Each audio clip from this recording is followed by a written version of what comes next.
Cinema സംവിധായകനും നടനും മുൻ പട്ടാളക്കാരനുമായ ശ്രീമാൻ മേജർ രവി സോഷ്യൽ മീഡിയയിലും ഏറെ സജീവമാണ്. അടുത്തിടെയാണ് അദ്ദേഹം ചില പ്രത്യേകതരം പ്രസ്താവനകൾ നടത്തിയത്. കേരളത്തിലെ 3 സിറ്റിംഗ് MLA മാർ തൻ്റെ അടുത്ത് വന്ന് BJPക്കൊപ്പം സഹകരിക്കാൻ സന്നദ്ധത അറിയിച്ചിരുന്നു എന്നതാണ് അതിലൊരെണ്ണം. എന്നാൽ BJP നേതൃത്വത്തിൽ നിന്ന് ആവശ്യമായ അനുമതി ലഭിക്കാത്തത് കൊണ്ടാണ് ഈ നീക്കം നടക്കാതെ പോയതെന്നും അദ്ദേഹം പറയുന്നു. അവർ ഇപ്പോഴും തയ്യാറാണ്, യാതൊരു ഉപാധികളുമില്ലാതെ BJPയിൽ ചേരാൻ തയ്യാറാണെന്നാണ് അവർ പറഞ്ഞത്.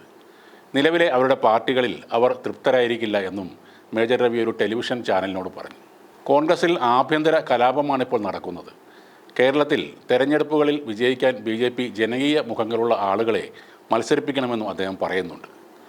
നിലവിൽ ഒരേ മുഖങ്ങൾ തന്നെയാണ് പാർട്ടി തെരഞ്ഞെടുപ്പുകളിൽ ഇറക്കുന്നതെന്നും ഇത് മാറ്റിയെടുക്കണമെങ്കിൽ ജനങ്ങൾക്കിടയിൽ പ്രശസ്തരായവർക്ക് അവസരം നൽകണമെന്നും മേജർ രവി പറയുന്നു.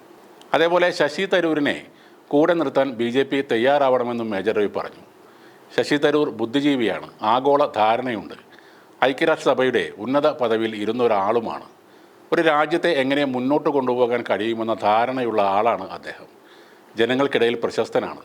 നിയമസഭാ ലോക്സഭാ തെരഞ്ഞെടുപ്പുകൾ കേരളത്തിൽ വ്യത്യസ്ത സ്വഭാവമാണ്. അത് മാറ്റിയെടുക്കണമെങ്കിൽ ജനങ്ങൾക്കിടയിൽ പ്രശസ്തരായ ആളുകൾ വേണം. അതുകൊണ്ടാണ് ശശി തരൂരിൻ്റെ പേര് താൻ പറയുന്നതെന്നും അദ്ദേഹം പറഞ്ഞു. എന്നാൽ താൻ നിയമസഭാ തെരഞ്ഞെടുപ്പിൽ മത്സരിക്കാനില്ലെന്നും പാർട്ടി പദവികൾ തനിക്ക് വേണ്ടെന്ന് നേതൃത്വത്തോട് അഭ്യർത്ഥിച്ചിട്ടുണ്ടെന്നും മേജർ രവി പറയുന്നുണ്ട്.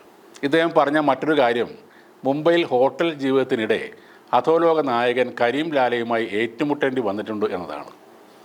കരീം ലാല ഒരു അധോലോക നായകനാണെന്ന് അറിയാതെയായിരുന്നു തൻ്റെ 17-ാം വയസ്സിൽ കൊമ്പ് കോർത്തതെന്നും അദ്ദേഹം പറഞ്ഞു.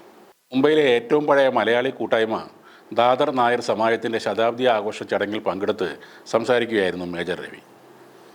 പഠനം കഴിഞ്ഞ ഒരു ചെറിയ കാലയളവിൽ താനും മുംബൈയിൽ ഉണ്ടായിരുന്നു. വേറെ ഗതിയില്ലാതെ ജീവിതമാർഗം തേടിയാണ് മുംബൈയിലേക്ക് വന്നത്. അങ്ങനെ കോളിവാടയിൽ ഒരു ബന്ധുവിൻ്റെ ഉടമസ്ഥയിലുള്ള മേനോൺസ് റെസ്റ്റോറൻറ്റിലെത്തി. അവിടെ പണി ചെയ്യുമ്പോഴാണ് കരീം ലാലയുമായി കൊമ്പ് കോർത്തതെന്നും അദ്ദേഹം പറഞ്ഞു. എന്തായാലും അത് കേട്ട് സദസ്സിൽ ഉണ്ടായിരുന്നവർ ചിരിക്കുകയും ചെയ്തു. 17 വയസ്സുള്ള മേജർ രവി ഏറ്റുമുട്ടുമ്പോൾ ഈ പറയുന്ന കരീം ലാലയ്ക്ക് ചുരുങ്ങിയത് 64 വയസ്സെങ്കിലും ആയി കാണുന്നു. ആ കാലത്ത് അങ്ങേരുടെ മുന്നിൽ പോയി നിൽക്കാൻ പോലും പറ്റിയിട്ടുണ്ടാകില്ല എന്നാണ് പഴയ ബോംബെക്കാർ പറയുന്നത്. രവി സാറിന് ചിലപ്പോൾ ആള് മാറിപ്പോയതാകാനും സാധ്യതയുണ്ട് എന്നും പറയുന്നു. അതേപോലെ തന്നെ മേജർ രവി പറഞ്ഞൊരു കാര്യം എന്തെന്നാൽ കേന്ദ്രത്തോട് ഇദ്ദേഹം നടത്തിയ അവസാന സ്വകാര്യ അഭ്യർത്ഥനയെക്കുറിച്ചാണ്. ദാവൂദ് ഇബ്രാഹിമിനെ വധിക്കാൻ രഹസ്യ ദൗത്യത്തിന് തനിക്ക് അനുമതി നൽകണമെന്നായിരുന്നു ആ അപേക്ഷ. 10 മുൻ കമാൻഡോകൾ അതിന് തയ്യാറായിരുന്നു. ഞങ്ങൾക്ക് വ്യക്തമായൊരു പദ്ധതി ഉണ്ടായിരുന്നു. എന്നാൽ കോവിഡ് വന്നതോടെ ആ ദൗത്യം ആരംഭിക്കാനായില്ല എന്നാണ് മേജർ രവി പറഞ്ഞത്. എന്തായാലും കോവിഡ് വന്നതുകൊണ്ട് ദാവൂദ് ഇബ്രാഹിമിന് ഉപകാരമായി. അദ്ദേഹത്തിന് തൻ്റെ ജീവൻ രക്ഷിക്കാൻ കഴിഞ്ഞു.